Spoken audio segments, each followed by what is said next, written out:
Okay, well, we're going to look at central heating system filters now that are basically like massive tea strainers that you fit onto the return pipe that come back into the boiler to prevent anything or any corrosion, such as this sort of stuffy, or any solids or magnetic particles getting through into your boiler and damaging the heat exchangers. Now, this is an example of a system filter. It's pretty cheap and cheerful, but it does the job reasonably well. There are a multitude of different filters on the market today that you can buy, all shapes and sizes. I personally like these type, the ones with the spinny types, where you've got more of a configuration options for you to install it in different positions. But generally they all do the same thing. Now, inside of here there is a strainer and there is a magnet, a very powerful magnet, and anything that's ferrous or metallic that's going through this filter and back into the boiler will be collected inside of here. Now, every 12 months or so, or on a service visit, for instance, every time we service a boiler, if you're paying for a full service and not just the sort of British Gas type service where they don't actually do anything, but if we're doing a full service on a boiler and you have a system filter, we will service and clean the filter as a part of the service procedure, because they do have a limit to how much they can hold, and once they've reached the capacity, any excessive corrosion in the system will simply pass through and go into the boiler. So this is not 100% foul safe. You do need to keep them clean and serviced regularly. Usually annually is perfect. However, power flushing. Now, even though the power flushing procedure, if carried out properly, is extremely efficient, it is not 100% guaranteed to clean the whole system. Absolute.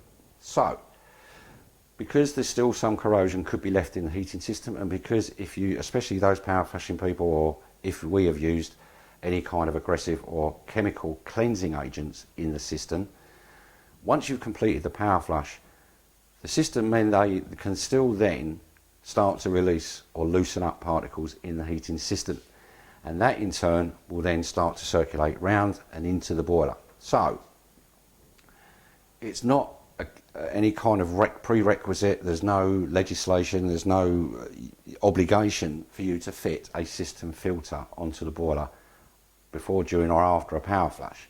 However, they are probably a very good little bit of insurance policy. And the idea is that obviously, even though the system's immaculately clean, and theoretically, you shouldn't need one. However, it's always a good idea to pay that extra £100, buy yourself a filter, and then get that fitted at some point after the power flush has been completed or during the process. And then that way, once the system's been left and it's been completed, anything else that's left in the system, or even in the future, where you may have a problem with corrosion building up for whatever reasons, this will offer your boiler some protection against any damage occurring.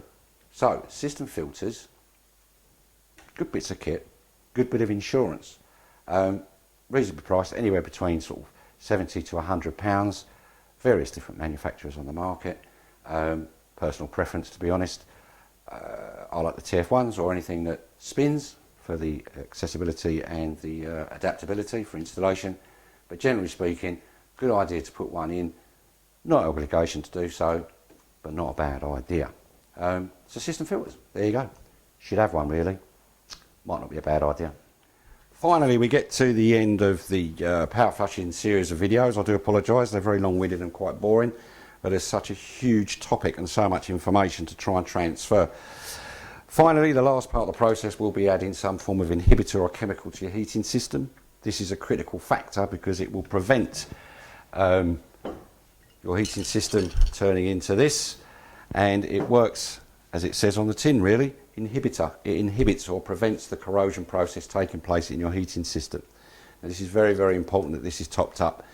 Now, a decent dose of this should last you sort of 3 to 5 years. Any decent service company, service engineer will check and top this up from time to time on a proper service, if you have the boiler serviced properly, because they should be looking at and checking your filter as well, because these need cleaning out, because these got a limit to how much they can hold. So the whole process really should be done as a part of a proper, what we would call a proper service or a full scope service. So check the filter and clean it, and then if it requires it, top it up with a bit more inhibitor or chemical. Now, this is a Sentinel product. It's something I've been using for 20 odd years. going right back to when the company was called Betts Dearborn. So that's what makes me sound very old. But generally speaking, this is what we use. It's a good product, a little bit more expensive than some of its competitors, but we like it. And in all the years that I've been using it, I can honestly say I've had no issues with any of their products whatsoever. And to give you some idea of why the filter and the chemical is so important, I have a little test jar here, and if you can see, if I stir that up, and then if I put the magnet in the jar, you should see that it pretty much cleans the water up straight away. And this basically will prevent any of that building up in your heating system once the power flush has been completed or the installation is completed. So, system filters, very important. Chemical inhibitor, even more important, because without this, your heating system will turn back into this in a matter of weeks. There you go. Sentinel chemical inhibitors.